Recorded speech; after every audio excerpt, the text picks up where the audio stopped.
Vijayas dish of the day എന്ന YouTube ചാനലിലേക്ക് എല്ലാവർക്കും സ്വാഗതം. ഇന്ന് ഞാനിവിടെ ഉണ്ടാക്കുന്നത് പീച്ചങ്ങ കൊണ്ടൊരു തീയലാണ്. എല്ലാവരും ഇതൊന്ന് ഉണ്ടാക്കി നോക്കണം.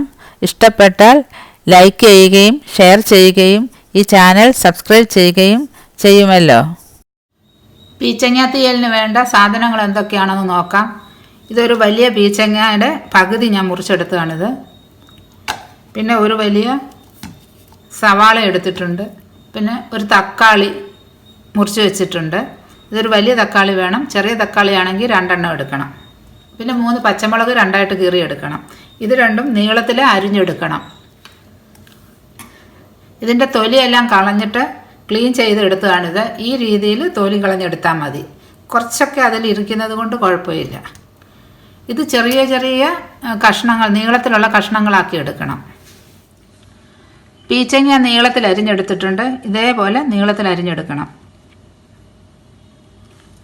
അതുപോലെ തന്നെ സവാള ഉള്ളി ഇതേപോലെ നീളത്തിൽ അരിഞ്ഞെടുക്കണം.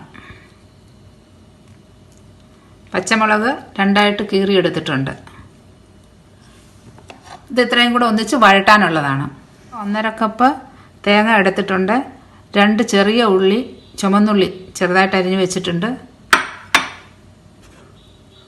1 ടേബിൾ സ്പൂൺ മുളക് പൊടി, 1.5 ടേബിൾ സ്പൂൺ മല്ലിപ്പൊടി, 2 നുള്ള ഉലുവ, 1/4 ടീസ്പൂൺ മഞ്ഞൾപ്പൊടി. ഇതെല്ലാം കൂടെ ചേർത്തിട്ട് നമുക്ക് വറുത്തെടുക്കാം. പിന്നെ ഒരു നെല്ലിക്ക വലിപ്പത്തിൽ പുളിയെടുത്ത് പിഴിഞ്ഞു വെക്കണം. ഒരു പാത്രം ചൂടാക്കി നമുക്ക് ആദ്യം അതിലേക്ക് തേങ്ങായും ഈ ഉള്ളിയും ഉലുവയും കൂടെ ഇട്ട് കൊടുക്കാം.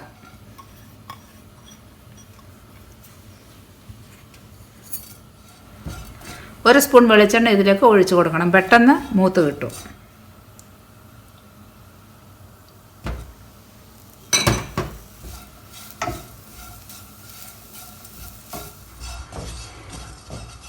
തേങ്ങ ഏകദേശം മൂത്ത് വരുന്നുണ്ട്. ഇനി ഇത് കുറച്ചുകൂടെ ഒന്ന് ചുമന്ന് വരണം. എന്നിട്ട് വേണം പൊടികളൊക്കെ ഇട്ട് കൊടുക്കാൻ. പൊടി ഇട്ടിട്ട് അങ്ങനെ അധികം നേരം മൂപ്പിക്കേണ്ട ആവശ്യമില്ല. പൊടി അങ്ങ് കരിഞ്ഞു പോകും. തേങ്ങാപ്പീര മൂത്തിട്ടുണ്ട്. ഇത് ഒരേപോലെ, ഈ തേങ്ങാപ്പീര എല്ലാം ഒരേപോലെ മൂത്ത് കിട്ടണം. അതിന് കൈ എടുക്കാതെ തീ സിമ്മിലിട്ടിട്ട് ഇങ്ങനെ കുറച്ച് നേരം ഇളക്കണം. ഇനി ഇതിലേക്ക് മല്ലിപ്പൊടി ഇട്ട് കൊടുക്കാം. 1.5 ടേബിൾ സ്പൂൺ മല്ലിപ്പൊടി,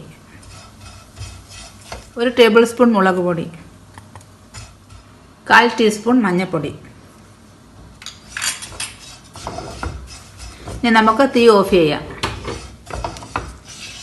തീ ഓഫ് ചെയ്ത ശേഷം ഇതിങ്ങനെ കുറച്ചൊന്ന് ഇളക്കി കൊടുക്കണം. അപ്പോൾ ആ ചൂടിലിരുന്നിട്ട് പൊടികളെല്ലാം മൂത്തോളും.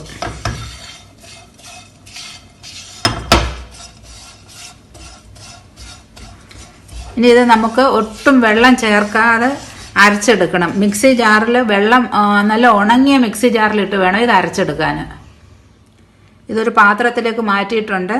ഇതിന് തണുത്ത ശേഷം ഒട്ടും വെള്ളമയം ഇല്ലാത്ത ഒരു മിക്സി ജാറിലിട്ടിട്ട് നന്നായിട്ട് പൊടിച്ചെടുക്കണം. ഇത് വെള്ളമയം ഇല്ലാതെ പൊടിച്ചെടുത്താൽ നല്ല ചോക്ലേറ്റ് ഉരുക്കിയ പോലെ ഇരിക്കും. ഇനി നമുക്ക് പീച്ചങ്ങ വഴട്ടിയെടുക്കാം. അതിനൊരു പാത്രം ചൂടാക്കി കുറച്ച് വെളിച്ചെണ്ണ ഒഴിക്കുകയാണ് ഇതിലേക്ക്. ആദ്യം ഇതിലേക്ക് ഈ ഉള്ളിയും പച്ചമുളകും കുറച്ച് കറിവേപ്പിലയും കൂടി ഇട്ട് കൊടുക്കുക. ഈ സവാളയ്ക്ക് പകരം ചെറിയ ഉള്ളി ഉപയോഗിക്കുകയാണെങ്കിൽ ഒന്നുകൂടി നല്ല ടേസ്റ്റ് ആയിരിക്കും തീയലിന്.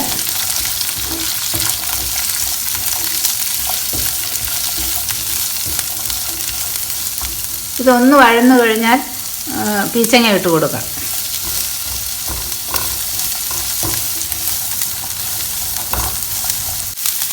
ഇനി ഇതിലേക്ക് പീച്ചങ്ങ ഇട്ട് കൊടുക്കണം.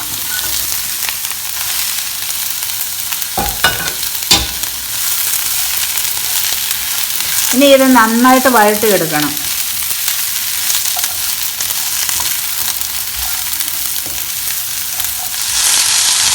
എണ്ണ പോരായെങ്കിൽ ഒരല്പം എണ്ണം കൂടെ ഒഴിച്ചു കൊടുക്കാം. ഞാനിനി ഇതിലേക്ക് ഒരു ശകലം ഉപ്പിട്ട് കൊടുക്കുവാണ്, ഒന്ന് പെട്ടെന്ന് വഴന്ന് കിട്ടാൻ.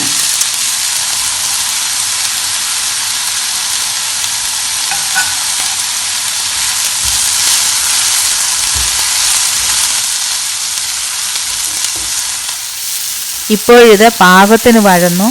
ഇനി നമുക്കിത് തിളപ്പിച്ചെടുക്കാനുള്ള ഒരു പാത്രത്തിലേക്ക് മാറ്റാം. ഇനി അരച്ചത് നമുക്ക് ഇതിലേക്ക് ഇട്ട് കൊടുക്കാം.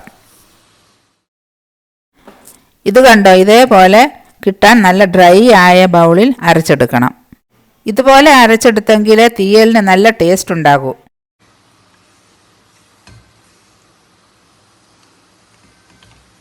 ഇനി ഇത് കഴുകേണ്ട ആവശ്യമില്ല. ഇതിലേക്ക് തന്നെ നമുക്ക് തക്കാളി അരച്ചെടുക്കാം. ഇനി ഈ തക്കാളി അരച്ചതും കൂടി നമുക്കിതിലേക്ക് ചേർത്ത് കൊടുക്കാം.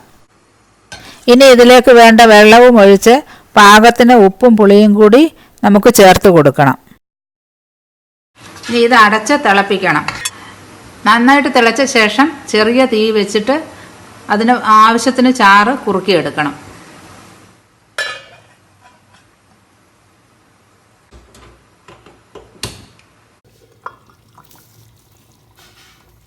ഇപ്പോൾ പാകത്തിന് ചാറ് കുറുകിയിട്ടുണ്ട്. ഇത് തണുക്കുമ്പോൾ കുറച്ചുകൂടി കുറുകും. അപ്പോൾ നമുക്ക് ഇനി തീ ഓഫ് ചെയ്യാം. ഇനി ഇതിലേക്ക് നമുക്ക് കടുക് പൊട്ടിച്ചൊഴിക്കാം. എണ്ണ ചൂടാകുമ്പോൾ 1 ടീസ്പൂൺ കടുക്, 2 ഉണക്കമുളക് മുറിച്ചത്, കുറച്ച് കറിവേപ്പില ഇത്രയും ഇട്ട് നമുക്ക് പൊട്ടിച്ച് കറിയിലേക്ക് ഒഴിക്കാം.